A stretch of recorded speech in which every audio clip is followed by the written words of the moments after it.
All right. We are back. The holiday season is here. I have my holiday cheer.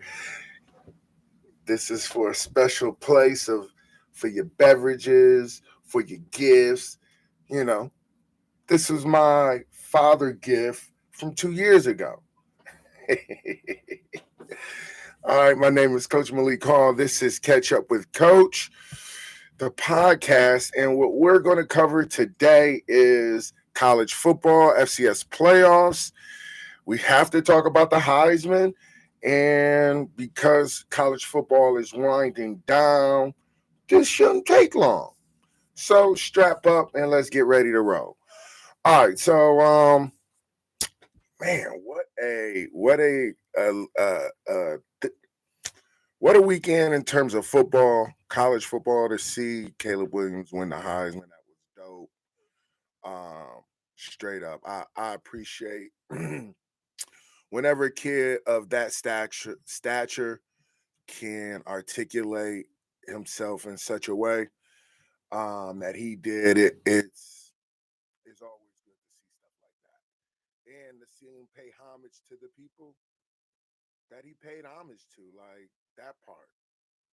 That part was dope too. It didn't go unnoted. High school coach got recognition. Athletic director got recognition.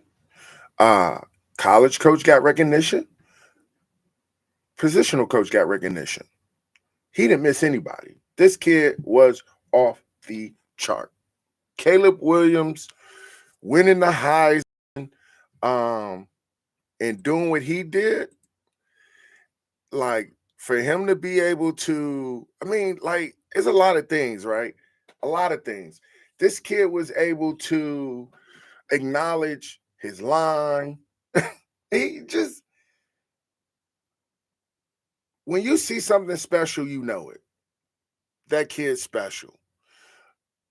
Every kid on that Heisman panel is going to have a NFL career. But Caleb Williams, the USC quarterback, winning the Heisman, man, look, I remember recruiting this kid. Shout out Gonzaga. Like when I say recruiting him, I remember meeting him. Shout out to Gonzaga in DC, the metro area. Yeah, man, that Gonzaga program has been good to a lot of colleges, a lot of college coaches. That Gonzaga program has probably gotten a lot of coaches hired, probably saved a lot of coaches' jobs in the recruiting process. And so as we acknowledge, man, this dude, Coach Riley, Lincoln Riley, Lincoln Riley. This dude has had 3 Heisman Trophy players.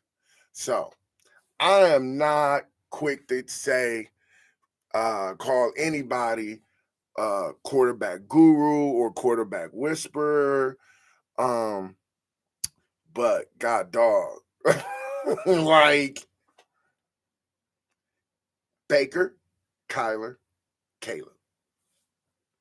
That's how many Heisman Trophy candidates. That's how many Heisman players have you coached? Like I haven't coached any. I've coached some NFL dudes. I've coached some all Americans. I've coached some draft picks even. Nope, I have not coached Heisman's. And so where are you going with this, Coach? Well, first off, look, man, Coach Riley got something to him. He's been able to master the communication from the evaluation part of it in high school. Because all of these quarterbacks, he got it out of high school. He recruited, handpicked in high school.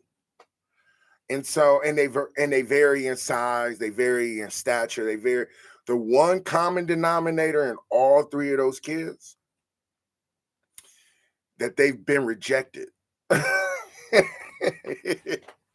That's the common denominator in all 3 of them, that they were rejected. Baker was rejected. He's still going through rejection. Kyler was rejected. Was a touted baseball player. Everyone told him he should go play baseball. rejection. Caleb Williams, I'm telling you, look, yes, because I recruited him or because I saw his film as a high school, no, I could not have told you this kid was going to be a Heisman Trophy winner. I just couldn't have. Why? Because there's something in the DNA of a player that you can't evaluate. And the right coach has to see that DNA for that player to reach the right heights and to get to the peak of his success.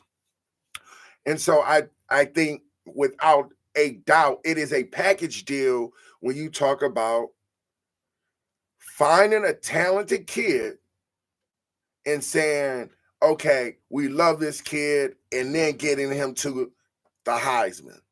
Like, there's a lot that has to happen in between talent and Heisman. a lot. Now, here's what I love about this kid and his presentation. That's why we start with the Heisman. Man, this kid acknowledged that when he got rejected in Little League, middle school, and they told him he couldn't play quarterback on the championship game because he was too small for the kids that they were playing against, man, that blew my mind. So because I immediately went back to two kids that I told that to. Oh, it still hurts that I even said that to those two kids. And both of them will go to the mat for you. And I played with them all year. All year I played with these two kids. They were my nickel and dime kids. All year. And we got in the playoffs. And we started to try to do something different because they were smaller than the slot receivers that we were going to play against. Now, fast forward. These two kids that I'm speaking to, that rejection did not stop them from loving me, the team, and the process. But that rejection created a fire in them that they were no longer going to have me have to tell them that they were too small or couldn't do it based on something that they could not control. So from that point on, those kids, and even today, I bet you today, I haven't spoken to them in a while, but I bet you today that they are thriving and successful in whatever discipline that they chose as a vocation. Because they had to deal with rejection and they had to deal with it and still play through it. If you can play through some of your rejection, I'm telling you, you go be on fire when people find you.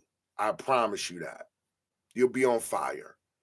Because playing through rejection is to say that I'm still going to do it, even though everybody is telling me, we don't want you to do it for us, so do what you got to do.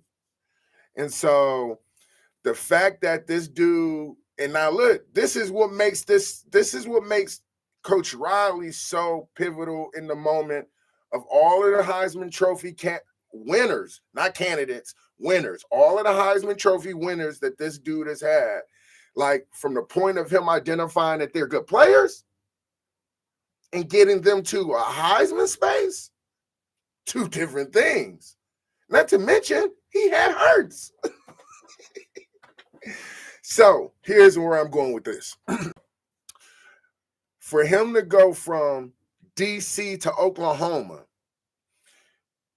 and when Lincoln Riley left Oklahoma, he didn't even blink and went to USC. Now, from D.C. to USC, that makes a little more sense for any kid because it's USC. It's the land of milk and honey, right? That makes sense for any kid. But here's the kicker. To say that he was going to be a Heisman guy? No. He's only 6'1.5". He was dynamic in Gonzaga, but I didn't think he was going to be this dynamic. But who did? Who knew? Who saw something that everyone else didn't see? Coach Riley. So the point of the story is Find your Heisman. Find your Heisman player, right? Find the player that you see something in that no one else can see. It's recruiting season, people. Ho, ho, ho. It's recruiting. So all of my coaches, all of my players, present yourself and, hey, coach, I know what you're looking for, but let me show you what I got. Hey, if you're a coach, hey, bro, I know what you're looking for out there in the portal, but let me show you what we got, because you are primed and ready for what we got. All we missing is you, right? Now, whether that's true or not, I hope it is. I do hope that you're not telling kids something that's not true, because then it's just not going to work for either party. And so as you look for your Heisman, and I say that metaphorically speaking, finding a player that's going to change your program is a matter of you finding something that is in him that you cannot see on film. And I shouldn't say you can't see it on film. You can see it on film, but it does not register as an attribute. And so that would be my biggest point to seeing Caleb Williams win the Heisman and Lincoln Riley coaching not only Heisman winners, but his third Heisman winner. He's coach 4, just for the record, right? Again, Baker, Kyler, Hurts, though Hurts wasn't his Heisman guy, right? And Caleb Williams. That's dope. That's dope coaching, guys. And I want you to know, all 4 of those kids were different. So it wasn't like he was making quarterbacks do what the other quarterback did. Like, he's letting quarterbacks do what they do. So are you letting your players do what they do? Are you letting them be them? If you are, I hope that you're letting them be them, because that's what you saw on their film. Because I'm telling you, it's something that Coach Riley is looking at beyond the arm, beyond the athleticism. Look, and even in high school film, you can't even here's what you can do. You can be very diligent and go to the camps that he goes to, be where he is and all of that, right? You can do all of that. But I'm still here to tell you, like, the only thing that I do know is that those players are hearing stuff from everybody. Everybody. You're a top 100 player. I don't care if you don't even have to be ranked. If you are a recruitable player, you are hearing multiple things from multiple coaches, multiple programs. And if you have any mentors out there who are assisting you in that process, that's another voice. Then you add your parents' voice. Where do you find your voice at in this process? How do you find your voice in this process? By a coach allowing you as the player to find your voice as they recruit you. By not telling you all what you need to do, like, hey, bro, how you doing? So talk to me about what you want out of your experience. Hey, like, are you sure that you are locked into majoring in criminal defense or, criminal justice, or are you locked into wanting to be pre-med?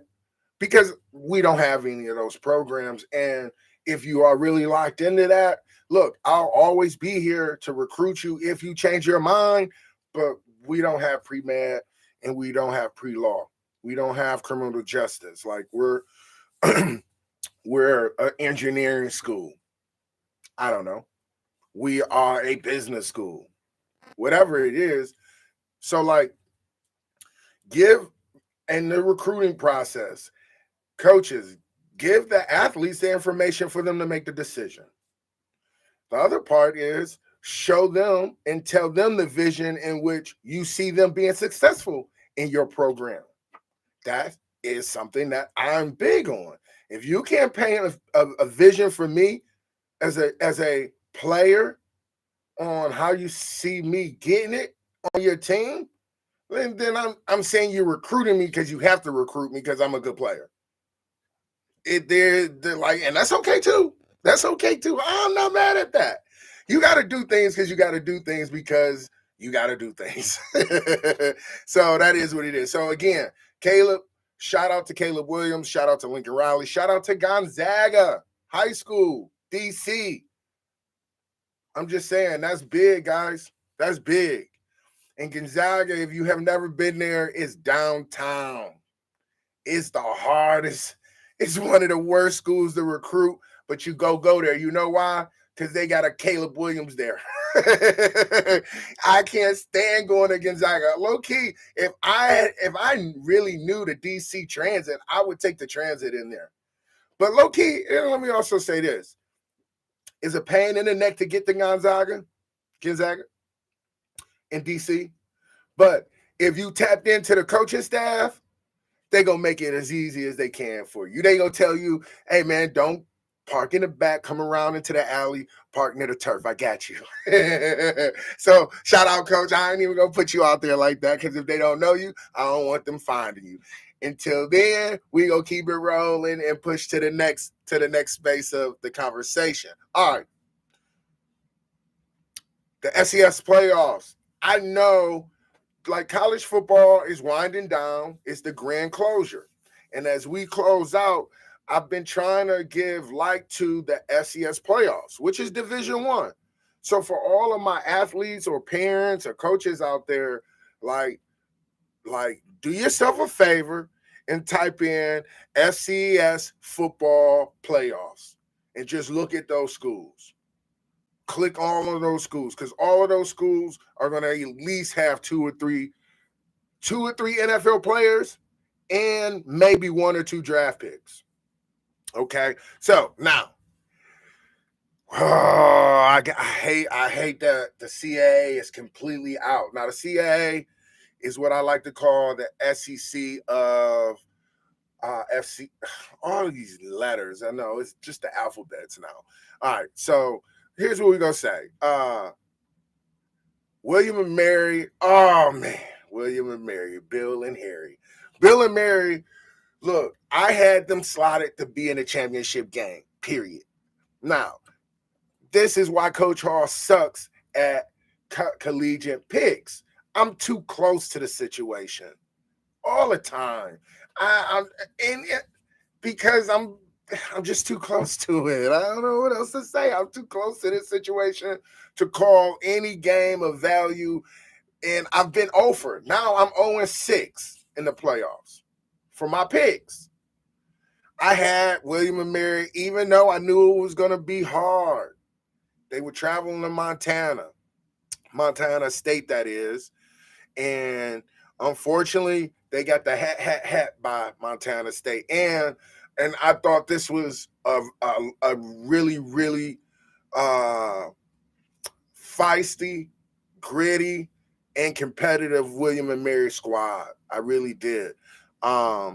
But man, you go to Montana in that cold, and I told you that weather might present itself as an issue.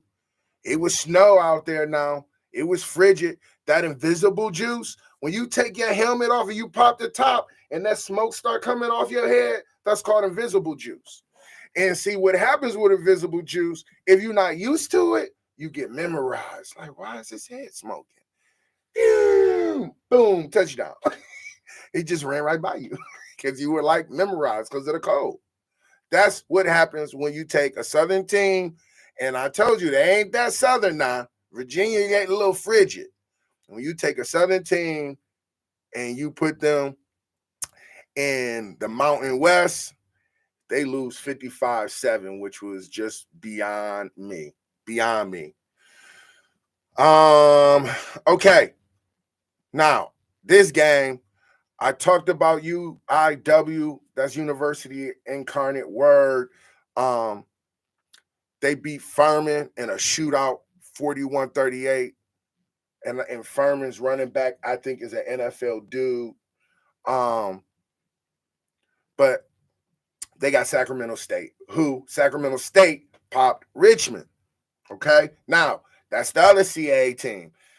It's a CAA team in every bracket. A Northeast team in the CAA is in the Northeast, and the Patriot League is in the Northeast. We go cover both because both leagues had teams in the playoffs in each bracket. And so Sacramento State, who beat Richmond 38-31 in a shootout, came down to the last drive, Richmond turning it over. They now now they play UIW, okay? University or Incarnate Word, all right? Sacramento State, number 2, number 7. UIW, they quarterback is that deal. Let's start there. He's that deal. And if you may have saw it go across your ticker and you didn't really recognize the score because as a football score, because those are basketball numbers. That is a collegiate basketball score. So bottom line is this. The total score was 66-63. 66-63? Oh my God, I don't want to be that defensive line coach, that D line. I don't want to be the D line coach. I don't want to be the linebacker coach, and I don't want to be the DB coach. And I certainly don't want to be the D coordinator on them days. And them some hard days. 66 points to 63. Sacramento State lost. Sac State lost because E40 didn't come through. I'm blaming that on 40 Water. Okay, because if 40 Water come through, they win that game. Sac State win that game if E40 come through. Yup. Nope. Yup. I'm just telling you. All right, but shootout. And it came down to red zone fade in the left corner end zone. Tutty, buddy, 66-63. What a game. That's all I can tell you. Check that out. Now, here we go. We go go on up. We go on up. North Dakota State, Montana, 49-26. They took care of business, which put them into the next round against Samford from Alabama, right? I didn't know Samford. I don't know anything about them. But North Dakota State is school of Carson who? Exactly. Okay. And so Carson Wentz. Okay. Anyway, so they take care of business. They jump right on Samford. 27-9. They didn't even wait. They didn't even wait. From the time it said go, they went. Them Bison was running all over that dog. Okay, now here's a game that I gotta tell you, I knew was gonna be a handful because it wasn't a weather issue. It's a familiarity issue for me, and it was the Holy Cross South Dakota State game. South Dakota State is for real, and Holy Cross is for real. But unfortunately, Holy Cross had to travel out to the west. And look, bottom line, that northwest travel is for real. Is a great travel, is a great time, is some great sights. Mount Rushmore is out there. I hope they was able to go see all of that. All I'm saying is it's a hard travel. And being that it's a hard travel, the Massachusetts boys then farewell out in South Dakota, losing 42-21. Tough deal. It is what it is. Like they played their tails off. They played hard. It came down to that's the number 1 seeded team in the bracket. That's what it came down to. All right. So now as we sit here, championship game is going to be the semifinals. The semifinals look like this. South Dakota State against Montana State. These teams already play each other. I expect this to be somewhat of a familiar game and a really good game. You go see some heavyweights. You go see a little throwback football. I formation, a little pistol Y off. Go see some boots, some nakeds. And then, okay, North Dakota State, UIW, number 3 versus number 7. I expect this to be another shootout, but I also expect the defensive coordinator from UIW to tighten it all up because if it gets to that situation with North Dakota State, they gonna hold the ball and sit on that ball before it becomes a shootout. And so it should be a shootout by way of UIW can press the field, press the issue and move it downfield. But North Dakota State has no problem sitting on the ball, running power, ISO, zone, boot, play action. Touchdown. All right, look, we gonna come back with the NFL edition. We got a lot to talk about in the NFL, of course. My Lions, my Detroit Lions won. Hey, but that means nothing because we got the Pats playing tonight. So I am Coach Malik Hall. This is Catch Up with Coach, and you are officially caught up. Peace.